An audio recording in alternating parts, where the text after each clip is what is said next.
Ron Harris here, MD, online editor. I want to talk today about something because I'm not pro steroid, I'm not anti steroid, I'm pro truth. And I honestly believe that if you start using steroids, which is a personal choice for an adult, legal adult, you should know what they can and can't do for you. Obviously, we know they're going to make anybody bigger, anybody stronger, anybody. They work for everybody. How well they work kind of depends on genetics. They work much better for some people.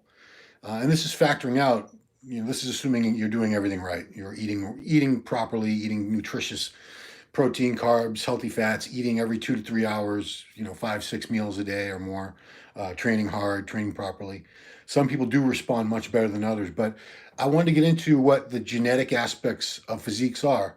Now, some of you don't care about the aesthetics of your physique, but others, they do expect somehow steroids to change your genetics. They think anybody eventually can look like a top IFBB pro bodybuilder. Anybody can look like somebody in the top 5 or 10 at the Olympia, the Arnold Classic, which unfortunately is not the case. There is a wide genetic variation among human beings, and these people you see at that level, they are the elite. They are what we call genetic freaks. Sometimes I say mutants because they really are kind of like mutants, just like not many people, not many men can be, say, 6'10" or taller. That's a very, very tall man. And not many men are under, say, 5 foot. That's a very short man. Most people are obviously somewhere in between. They're average. That's why we have average heights, things like that. When it comes to genetics for bodybuilding, the very first thing that you have to have is your bone structure. That's a framework. The ideal bone structure for bodybuilding is wide shoulders, narrow waist, and you don't want the limbs, the arms or the legs to be too long. You don't want the torso to be too long or too short. It's got to be a nice proportion. One thing that can let you know that you probably don't have a good bone structure for bodybuilding. One thing is if you have a natural pear shape. This is especially bad if you're a man. If you have narrow clavicles and wide hips, and these are your bones, these are your shoulder bones. Feel that? That's a bone. You can't build a bone. You can build muscle on top of a bone. But if your clavicles are this wide, you can only build shoulders, even with the most massive amount of muscle tissue on top of them, about that wide. If your shoulders, look, I'm going beyond the screen of the iPhone here. If your shoulder bones, your clavicles are much wider, and then you put that same amount of muscle mass, you build your delts up just as big, it's going to be that much more impressive. And of course, you want the waist to be narrow, your hip bones to be narrow, your waist to be narrow. You don't want a torso that looks like a block. I'm going to get to all the questions and comments at the end, guys, I promise. So bone structure is key. Now, let me get back. One thing that would be a giveaway that you probably don't have a great bone structure for competitive bodybuilding. And like I said, what I'm talking about is competitive bodybuilding, a really good, aesthetically pleasing physique that would do well in competition. Anybody can have, you can take any bone structure at all and throw a bunch of muscle on it. It still looks pretty good. You're still going to look better than most people at the gym, and walking around, people will be pretty impressed. But, we're talking about trying to build a really great physique. If I could see a picture of you and I know with nothing to compare it to, nothing for scale, no other people, no other objects, and I can immediately tell you're either a very tall person or a very short person, that's not good. That means either you have very long, elongated limbs, long torso, or everything is very short arms, short legs, short torso. You don't want that. That's your bone structure. That's the framework that you build everything on. It does not change no matter what you do. No amount of drugs, training, nothing changes your bone structure. That's just a basic framework. Then the next thing we look at is muscle bellies. Muscle bellies means where does the muscle, it all originates somewhere. Let's use the bicep, for example. So your bicep, the origin is over here. Where does it insert? You can see mine inserts right about there. So hold up your arm and do a 90-degree angle flex. Don't go all the way. This is the best way to see how much gap you have. I have a little gap there, as you can see. I don't have very long biceps, but they're not short. There have been guys who built great biceps with short muscle bellies, and they're usually very peaked, like Albert Beckles. There have been a few over the years. But generally speaking, you want long muscle bellies. A really good example is your calves. This is meant to be, I have to point it out because African Americans generally speaking, have smaller calves. It's not because they don't train them. It's because generally speaking, and I don't know why this happened to that particular group out of all the human beings we have, the attachments, the tendon attachments are very long and the muscle's short.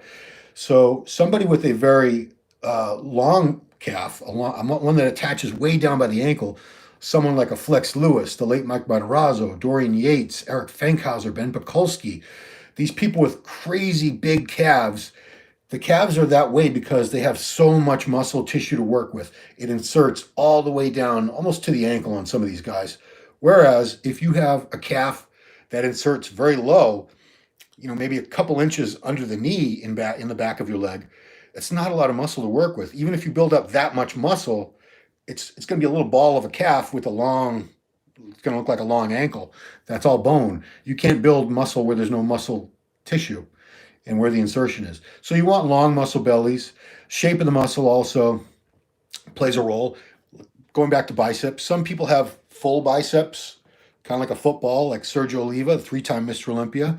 Others have very peak biceps. Arnold had peak biceps. Ronnie Coleman had tremendously peak biceps. Muscle shape is entirely genetic. You can't change muscle shape. Unfortunately, a lot of training articles over the years have sort of misled people to believe that they can.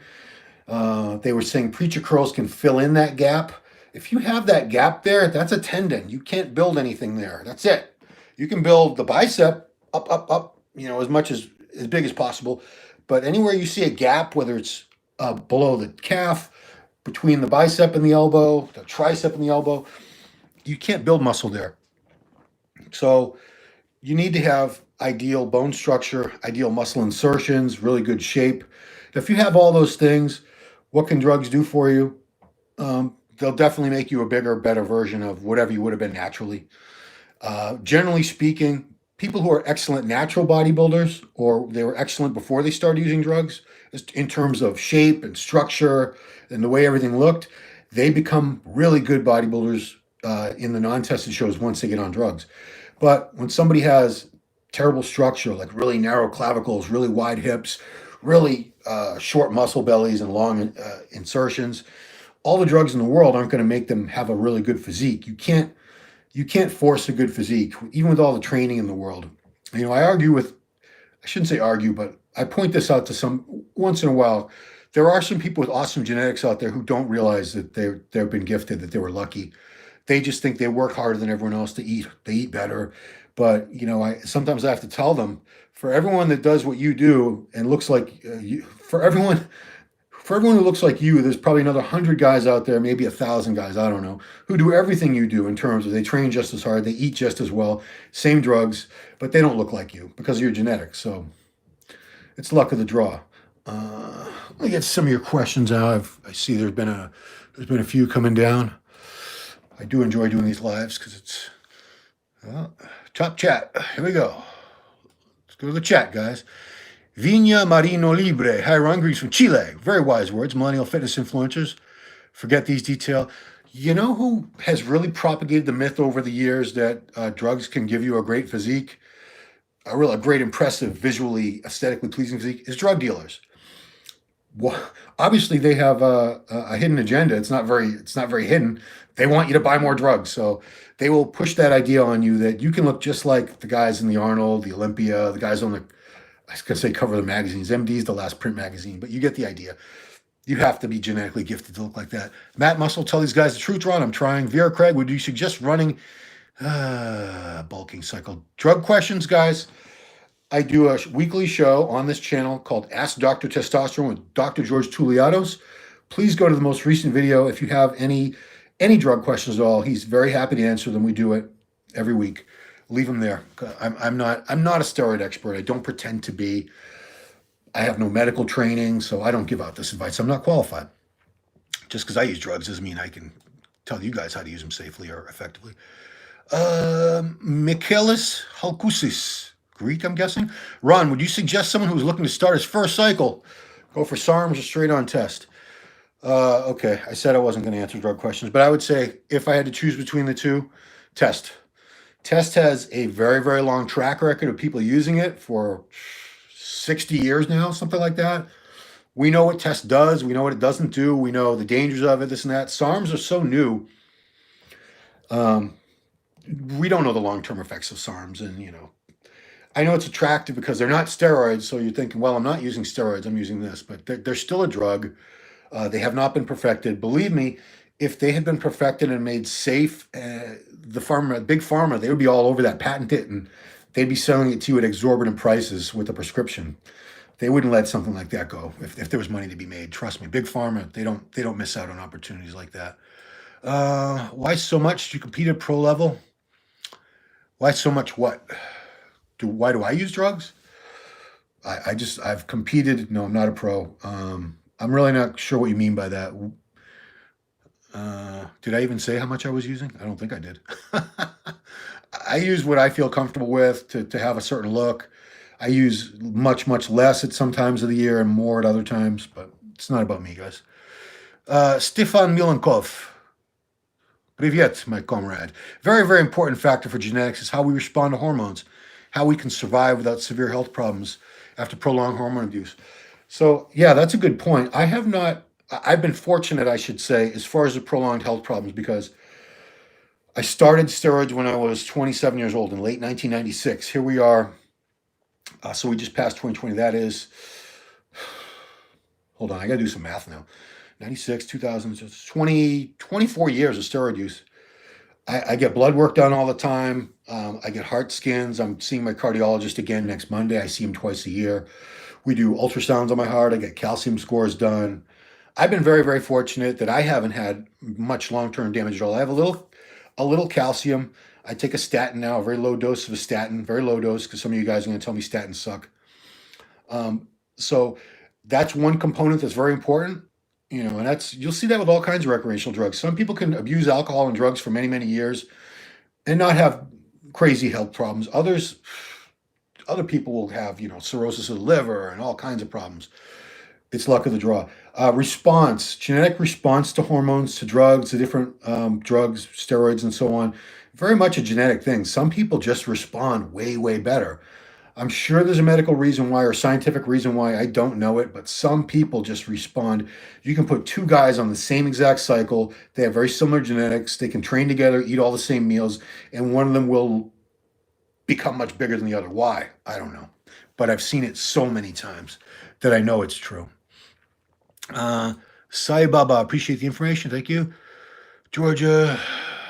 Okay, Tomik Kividnadze. Hello, I'm from Georgia. Georgia, Russia, or Georgia, Atlanta, USA. I want to know, I'm 28 years old. Could I take steroids? Sure, you could. 28's fine. I was 27. I'm not here. I can't tell you when. You could be 18 and take them. I mean, you could be 10 and take them. I wouldn't recommend it. I wouldn't hate to see that, but nobody's going to stop you. But 28 I feel that's a good age, especially if you've been training for a few years and you know your body, you know how to train right, you know how to eat right, you got all that down pat. And I like to see people at least come close to maximizing their natural genetic potential, build as much size and strength naturally. When you do that, then you add the gear in. Oh man, the results are so much better, because I've seen people who start gear from day one. It's just never the same because they're reliant on the drugs. They never really learn how to train without them, so they have to stay on all the time. They have to keep bumping up their doses, and just it leads to problems. They don't last in the long run. Gay? No, I'm not gay. Or you mean this topic is gay? Nacht und Nebel. Okay, well, that's quite a comment. Veer Craig, Ron, you're the man. Can you post the URL? We can add questions to Dr. T. It's just on this channel. It's on this channel. So when you're done watching this, click on where it says Muscular Development Magazine, 281K subscribers. It's 3 videos back, 4 videos back. Ask Dr. Testosterone, right in there, because we do one every week. Can I explain the point system to become a pro? No, I cannot. Oh, to become a pro, there's no point system. You're very confused. The point system is for pros. It's how they get to Olympia. There's no point system to become a pro. You have to win your pro status at any number of shows, and there's so many shows now. If you're an American citizen, I don't know if you are or not. We have the USA Championships. We have the National Championships. We have the North American. We have amateur Olympias all around the world that anybody can go to. We have Arnold amateurs anybody can go to. and get their pro card. They differ. Sometimes you have to win your class. Sometimes you have to win the overall. I've seen in some divisions like women's bikini and so forth, like men's physique, I think like top 2 at a lot of shows get their pro cards. It's a whole other, I don't want to get into all that right now. David Faulkner started gear 2 years ago when I turned 33. Decided it was time to try it. I can tell you hands on, I tried to abuse the drugs in order to make up for my total lack of genetics, paying for it now. Yeah, here's the thing, we're not all genetic. Obviously, we're not all genetically gifted. Most of us are not genetically gifted. Most of us are average. Most people don't have bad genetics for bodybuilding, and most people don't have great genetics. Most people are just average. So you can't force anything. You can't force yourself to have better genetics. You can maximize what you have. Gear accelerates your progress. There's no doubt about that. People wouldn't use it. Nobody would use gear if it didn't work and it didn't give you faster results. It absolutely does. But the more you use and the longer you stay on and the less time you take off, it all does come back to you guys, unfortunately. There's no free lunch. Do steroids shrink your balls? Stanley Stud asked. Absolutely they do. 100%. Because the function of your testes, your balls, is to produce testosterone. I think the semen production happens somewhere else. I told you I'm not a doctor, guys. But I do know that when you introduce exogenous hormones, exogenous testosterone, when you inject steroids or take steroid pills, you're giving your body something that it would have made, and now it senses that it's coming in and it shuts down its own production because there's no need. So your balls, they will shrink because they don't need to do anything anymore. They certainly don't need to. And ejaculate volume, semen, also is going to be far reduced. So if you're in a porn industry, that's probably a bad thing. They make up for it with other drugs. HCG, I believe, is notorious for increasing that. Man, I'm going all over the place. I'll get to this question in a second. Genetics or proper training? I mean training some muscle groups that add to aesthetics more. Your genetics are not going to change. However, you can definitely target certain areas. If you have wide hips, if you have narrow shoulders, you need to get as wide up top as possible. You need to really work on side delt, shoulders, wide upper back. Build those areas up as much as you can while trying to keep the waist small, and eventually you will create an illusion of more of a V taper. Like I said, some people are very lucky. Just from their bone structure, they already have wide clavicles and a small waist, a narrow waist. They already have a V taper before they've done jack. They haven't touched weight. They already have a V taper. You can target certain areas more. If you see that one body part is getting way ahead of another, you should back off on that body part and focus more on your weak points. So if your legs are huge and your upper body sucks or something, you want to back off a little bit on your leg training, do more for your upper body, and vice versa. What was the other question? So I was trying to try it. So, can steroids enlarge my small genetically weiner? I think you meant to say genetically small weiner. No, they cannot. Boy, if they came out with a drug that could increase penis size, whoever comes up with that drug, they're going to be a trillionaire. They could buy Jeff Bezos out. No, they don't do that, unfortunately. I have heard some people try to tell me that human growth hormone, GH, has made their penis grow, but I don't know. Who knows? Like I said, if there was men are so insecure, especially because of watching so much pornography. If there was a way we could all get these giant penises with a drug or even a reliable surgical procedure, I'm sure people would be lining up and the money would be crazy money from that. Let's see. Okay. No, not Russia, not America. Caucasian Georgia is America's friend country. Okay, so Georgia is its own country because, there is no more USSR. There are different, they're all different countries now, or is it like 12 or 13 or 14? Like Ukraine is its own country, Russia, Georgia, Uzbekistan, all that. So sorry about that. Let's see. I have incredible genetics, very broad shoulders, very small waist. I'm sad I didn't pursue bodybuilding. I'm 37. Hey, what's weird is I've seen people over the years, some people with crazy, crazy genetics, just randomly out, wherever. I don't know where I might have seen them. It doesn't even matter. But they never got into bodybuilding. They had no interest in bodybuilding or competing, even though it's clear to me just from the structure. They look like bodybuilders already just from, just screwing around at the gym just to stay fit or whatever. They weren't trying to look like a bodybuilder, but they did.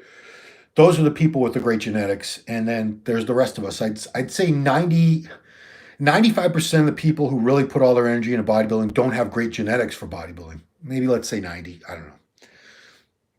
But the people, there's a lot of people I've seen with great genetics that start bodybuilding and then they have very rapid success. And some of them want more and more of that. They win a show and they go, I want to win another one. Others, it's like it was so easy. They didn't even diet that hard. Their first show, they won the overall. And I've seen a lot of people like that just quit. It's like, okay, well, that was fun.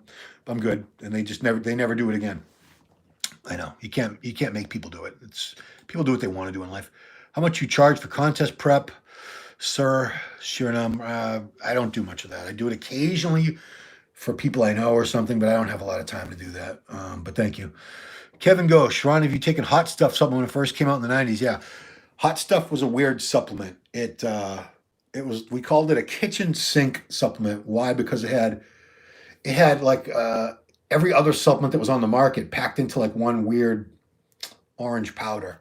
And supposedly the first few batches of it had powdered D-ball in it, so that people would get, or was it Clen and D-ball? They used to say that about the original batches of Metrix too, so that people would get these really great results and keep buying the product, and then they took the drug out very soon after, and then it was just a regular crappy supplement. Yeah, Hot Stuff was that was like a big 80s supplement, 1980s. You guys have no idea how crappy the supplements were back then. You have no idea. Like the protein, we didn't even have the protein powders and the weight gain and stuff. They tasted like ass. And if they tasted good, it's because they were loaded up with so much sugar. It was almost just like having a scoop of table sugar. You might as well. Have you taken Hot Stuff? Please tell. Also, it would be, let's see, message retracted. Luis Charles Tanguay Garneau. I assume you're in France or Haiti. How to fix muscle imbalance due to genetics. Some says to train more to shock the muscle. Some to train less to let it recover. Confused. Yeah, there's no consensus on if you're talking about like a muscle imbalance, like between body parts, like say your shoulders are huge but your chest is really flat. A lot of times you have to look at how you're training it. It's not the solution isn't always just to train it more or train it less or anything like that. It's how are you training? Are you really getting a mind-muscle connection? With chest especially, I find that's one area that a lot of guys don't have a good connection with. They push the weights move when they're doing, incline press, flat press, this and that, but their chest isn't doing the work. It's a lot of shoulders, it's triceps, they even get their lats in there, pressing with your chest, contracting the chest. It takes a lot of practice. I tell people to like pantomime. Just do it right here at your computer, your phone, whatever.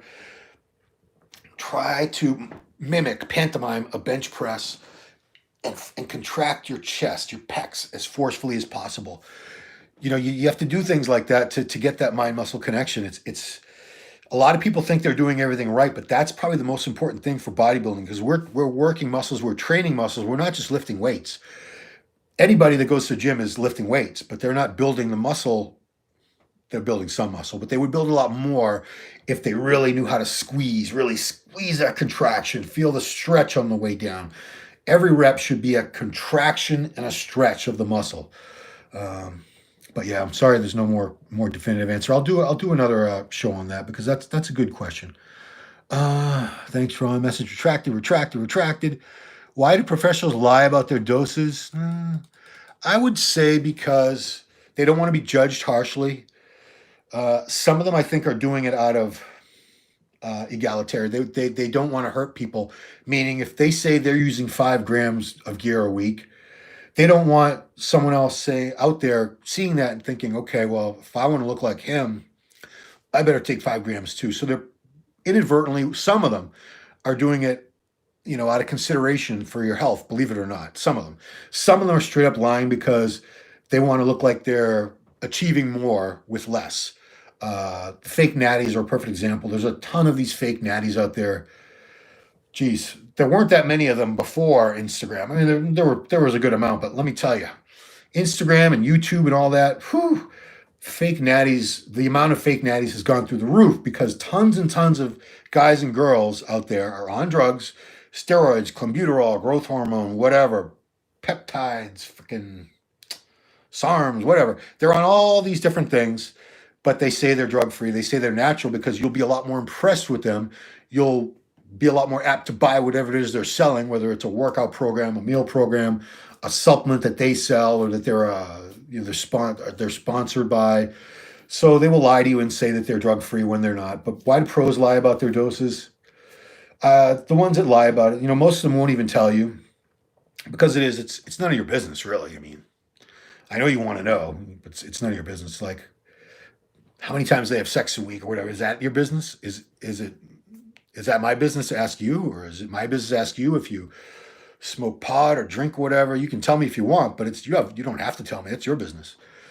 Okay, here we go. What is my recommendation for beginner's juice stack? If you're going to do it, I would start on just test for your first cycle. Keep it very, very, very simple. 400 or 500 milligrams of test a week, divided over 2 shots. That's it. No aroma, nothing else. No aromatase inhibitor, nothing else. That's a very good beginner cycle, because why would you want to start off on large amounts and all these crazy combos? Because then you're going to have to keep going up, up, up. I guarantee you, if you've never done steroids before and you've been training well, you know how to train, you know how to eat, you're getting enough rest, 400 to 500 milligrams of test a week, in that situation, you'll make great gains. Trust me, great gains. So there's no reason to get fancy and use a ton your first time. What else? Can a 20-day dianaball cycle only ruin your hormones and make problems progressing naturally? I know I said I wasn't going to answer drug questions, but you're not going to do that much damage in 20 days, especially if you're young. The only thing I could see is if you're using, if you're using more than 50, if you're using like something like 100 milligrams of D-ball a day, your liver enzymes are going to go through the roof. But when the liver is a very regenerative organ, when you stop, it will come back to normal. So you're not going to do permanent damage in 20 days. Most people. I'm not saying it can't happen. I bet there's somebody out there that it has happened to. Favorite natural Olympia bodybuilder? Are you talking about some contest called the Natural Olympia? Or do you mean someone that's in the Olympia that's natural? Because obviously there's nobody in the Mr. Olympia that's natural. So I don't know. I don't understand that question. If you're talking about a Natural Olympia contest, I don't know any of those people that are in whatever. Okay, Ron, great channel, by the way. Just curious, at the age of 38, saying the person been training for a couple years already, is it worth it to start your first cycle? I can't tell you if it's worth it. Is it worth it to you? There is always a risk with steroids. I say if you don't want to take any risk with your health at all, don't use steroids, because there's always going to be some level of risk. Even if you're moderate, you're still taking a chance. You're abusing a drug. The only way steroids, let's say testosterone, is legitimately used is for people whose bodies no longer produce it, and they go on TRT, testosterone replacement therapy, and they work with a doctor, and they take just enough to put them in the optimal ranges, like a high normal range. For most men, that ends up being like 100 to 200 milligrams of test a week, which is not a bodybuilding cycle. Bodybuilding cycles typically will be anywhere from 500 milligrams to 2 grams of test, and then all these other drugs. Oh, I just whacked my phone.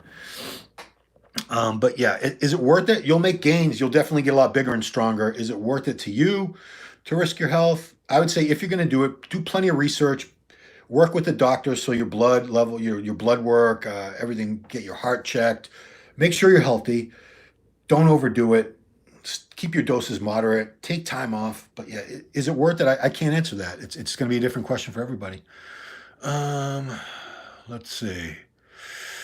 Okay, favorite natural, great channel, blah, blah, blah. Ron, have you ever heard of antipsychotics?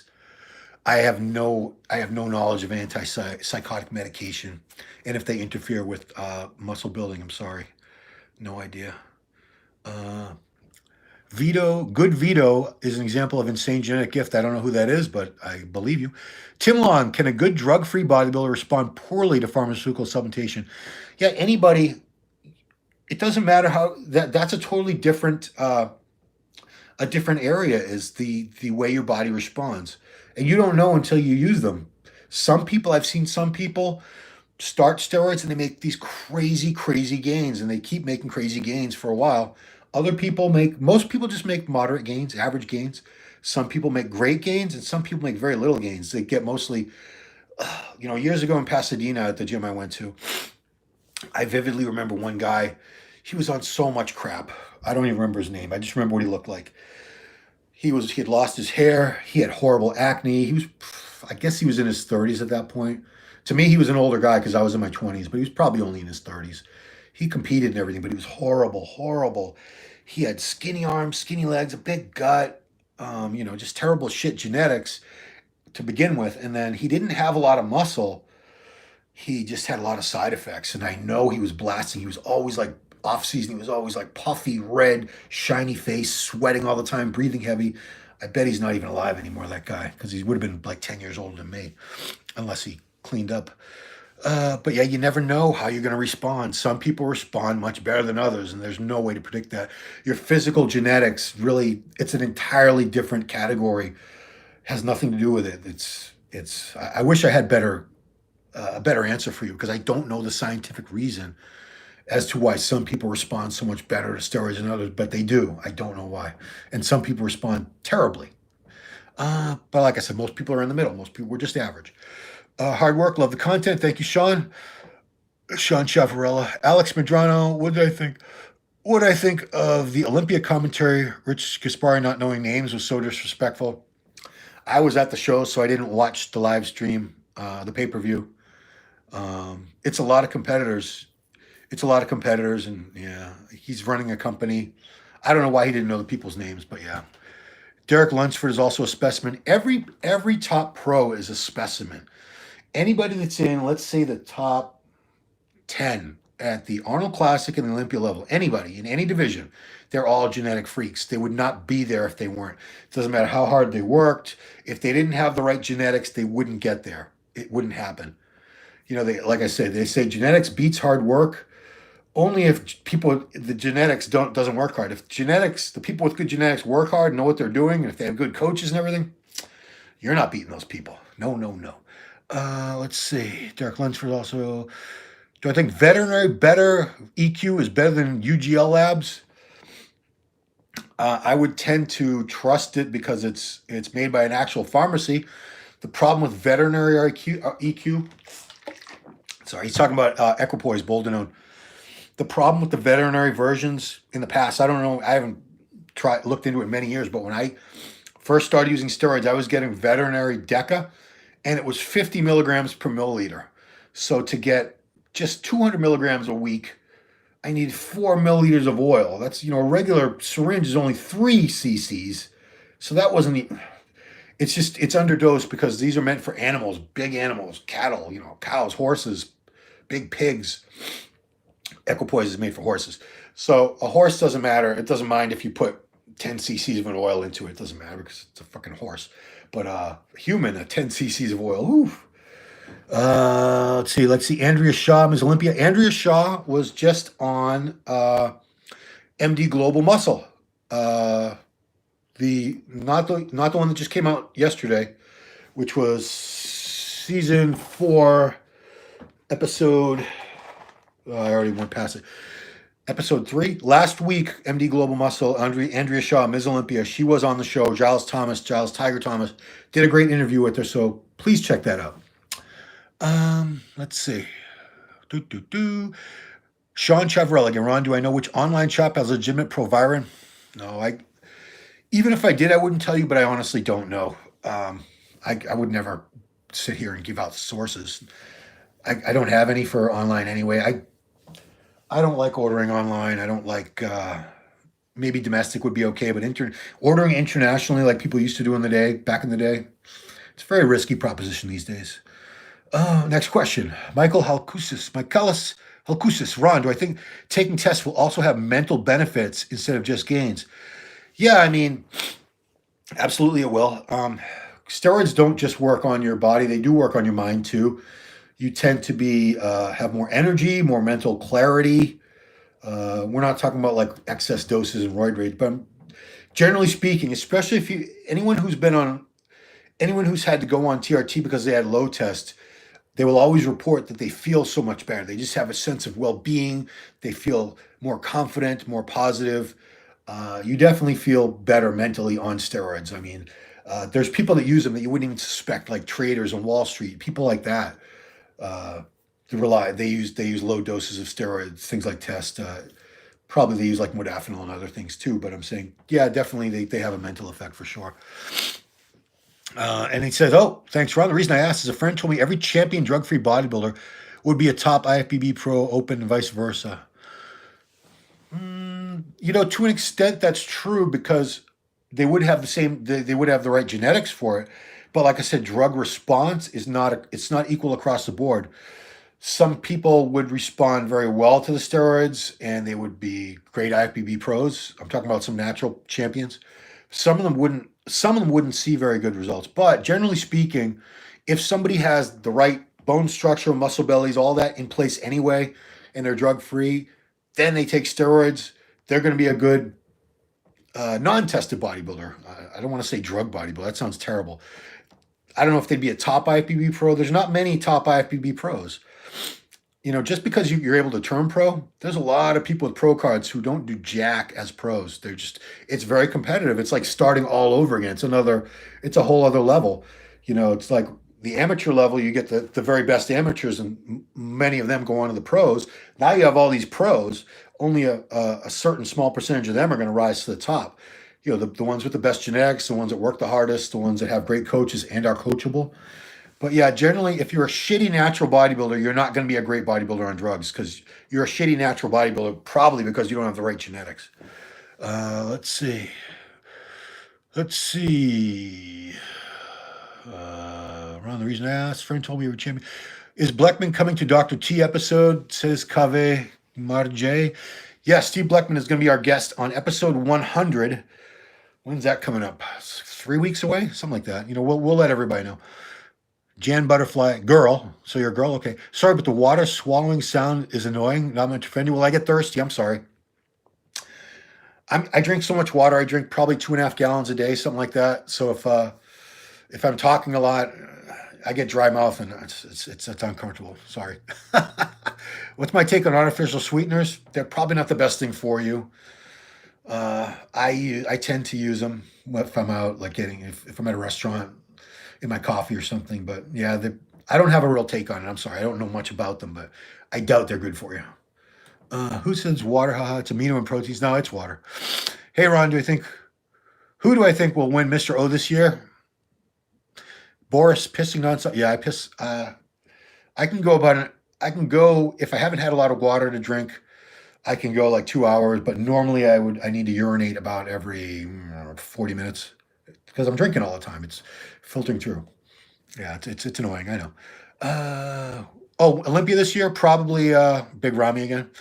If Ramy comes in looking as good or better, I don't know. I don't see anybody beating him. The only one out there I see now with the potential to be another Ramy is Akim Williams. If Akim keeps improving and getting better, he needs more lower lats. He needs more back detail. But man, he's a big dude with great shape. 6th place the Olympia this year. I never thought he'd be that high. So he's surprising me, and he's getting better and better. Scott Davenport, what are my favorite steroids? Well, Scott, I'm going to drink some water again. Sorry, guys. Davenport was my dad's middle name. It was my grandmother's maiden name, my paternal grandma. So what's up, Scott? Favorite steroids? Test, number one. Test is always the best. When people say test is best, it's just true. It's the base. That's the one that your body makes naturally anyway. It's identical to that.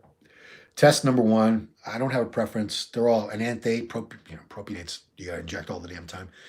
So test, Deca, like Deca. My joints feel better on it. It helps the joints lubricate a little better. Tren, it's very toxic. I do like the effects of it. I do think most people who have problems with Tren are taking too much. I hear people taking 1 gram or 2 grams of Tren a week, and that's ridiculous. It is so strong, so powerful, Tren. I think it's 6 times more anabolic than testosterone. You don't need 1 gram of Tren a week. Nobody needs that much, I don't think. I think 300 milligrams of Tren a week for the average person would be plenty. So yeah, I like Tren. Equipoise. Never was a fan of Winstrol, but never really got it. I just never even tried to get it. I don't know why. I just never cared about it. I didn't see anything with Winstrol that I needed that I wasn't getting the effects from other drugs. Let's see what else. Yeah, I mean, D-ball and Anadrol to start cycles. I wouldn't stay on them for more than like 30 days, but I would typically kickstart cycles. The first 4 weeks, I would have an oral in there, usually D-ball, Anadrol, but it was usually D-ball. I'd say 70% of the time. Primaball, I never really had too much of that. I haven't used a lot of different steroids. I haven't experimented on myself that much. I didn't really see the need. I wasn't a pro or anything. Cave Marge again. Ron, how many bodybuilders do I know that end up with kidney and liver issues? A lot. I was going to make a video called "You shouldn't die. You shouldn't need to die to look good." Maybe I still will, but most of these problems are preventable. That's what kills me. Like I said, steroids, they're not safe. You can be safer in your approach and how you use them if you pay attention to what's going on with your body.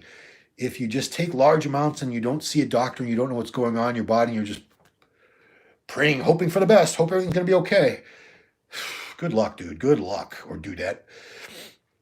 The heart, your kidney, your kidneys, your liver, they can all take a beating. Out of the three, the liver is the only one that's really regenerative, meaning if you damage your liver, unless you've really gone overboard and you're in like liver failure or liver disease, if you're just doing a moderate amount of damage, like your average gear user would do on like a bunch of orals for a little while, that your liver will regenerate. It'll get back to normal after a while if you cease those drugs.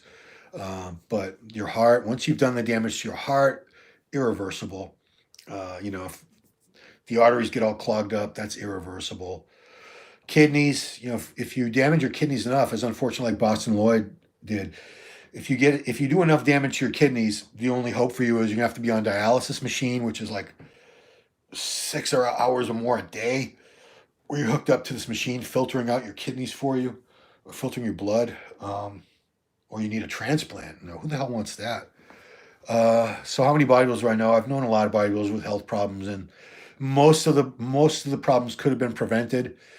I think most guys use too much. I really do. There's Mike Quinn was a great bodybuilder in the 80s. He's from this area. He was from Brockton, Massachusetts. Was in the IFBB and then the WBF.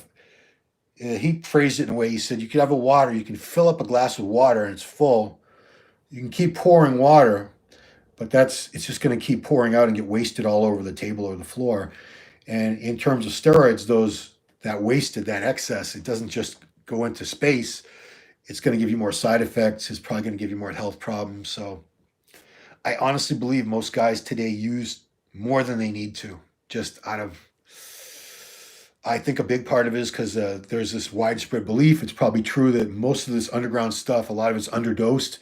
So you think it says 200 milligrams per milliliter. Is it? Or is it 100? Or is it 40? They don't know. So they'll err on the side of caution and take more and more just to cover their bases. X200, blah, blah, it's a bunch of numbers. In the future, artificial intelligence will play a role in designing steroid stacks. I don't think we need robots or computer programs to design steroid stacks. They're not that complicated. I do think there will be a time in the future when there are drugs, or maybe it won't be a drug, something that will cause muscle growth without even training, and that's way down the line, guys. We're not there yet. Is it possible to build muscle in a calorie deficit during a diet? I've seen it done. If you've never used steroids before and you go on a contest diet and now you're loading up with steroids, you're still going to see some muscle growth even when you're not taking enough calories, just because the steroids they're such a shock to your body. It's such a new stress, or a new it's going to have that effect, whereas someone else wouldn't see that. Most people are lucky if they can just keep their muscle while they're in a caloric deficit during a diet. Another situation, if you're dieting and you've been away from training, which I've seen people do this, they stop training and then they decide they're going to compete. So they start training and dieting at the same time, and they do put muscle on while they're dieting, but they're not gaining new muscle. They're just putting on muscle that was already there before, previously existing muscle. So they're not really gaining muscle, if that makes any sense. Pissing nonstop. Yes, I am. Champ, any tips to grow the biceps? Everything's growing except them. Yeah, I mean, it could be your genetics. I don't want to discourage you, but are you feeling them? Are you getting good contraction? Do you get a pump when you train them? You should get a pump. If you haven't been able to get a pump, the one technique I think is great, Honey Rambod's FST7s. Take a weight that you can curl for 10 to 12 reps where it's not very difficult at all. And you do 7 sets, which is 30 seconds in between. And as the sets go on, because of these brief rest periods, the weight gets harder and harder to get those reps. By the end, your biceps are pumped, they're burning, and man, it works very well. But that's a whole other topic. How to lower blood pressure when on steroids? Is there something else beside prescription medication? I don't know if there is, but why not get the meds? You know the meds work. You know, if you go to your doctor and you have high blood pressure, they'll put you on medication. Their job is to keep you healthy, to keep you from dying. That's your doctor's job. Don't be afraid to tell them you're on steroids. They're gonna be, a lot of them are gonna be horrified. Maybe they'll be judgmental, but you know what? They're gonna have to give you those blood pressure meds. Ethically, they have to treat you. They take an oath, the Hippocratic oath, and they say do no harm. So they can't let you suffer. They can't let your health suffer. They have to give you those meds. Why would you not get the meds if you can get them? Because they work. They've worked for many, many millions of people who don't even know what steroids are, but they have high blood pressure. Okay, Luca Quadrelli. I know, it says, Ron, I know off topic, can you tell us a Victor Richards story? How did he train? What was he like? So I only knew Victor a little bit because for some reason he went out. I trained at a gym throughout most of the 90s in Pasadena, California. It was a world gym, then it turned into a Gold's. Toward the end of my time there, Victor Richards was there for about 6 months. He was a member. I don't know why he was in that area because I thought he lived in Orange County. But anyway, all I remember is he would ask, but not really ask. He would tell me to spot him sometimes. He'd just say, spot me. He'd say, hey, can you spot me? He would just tell me. That's how he was. He had a very abrasive personality. He wasn't the friendliest guy. So I would spot him, and our dumbbells only went up to 150. And he used to get so upset at that. He'd be like on incline press. He'd knock out like 20 reps with those 150s the way most of you would do with like a pair of 60s or 70s. And then he'd like throw them down, which he shouldn't have done. And he'd always say the same thing. This gym needs heavier dumbbells. Well, and I'm thinking, for who? You're the only one that needs them.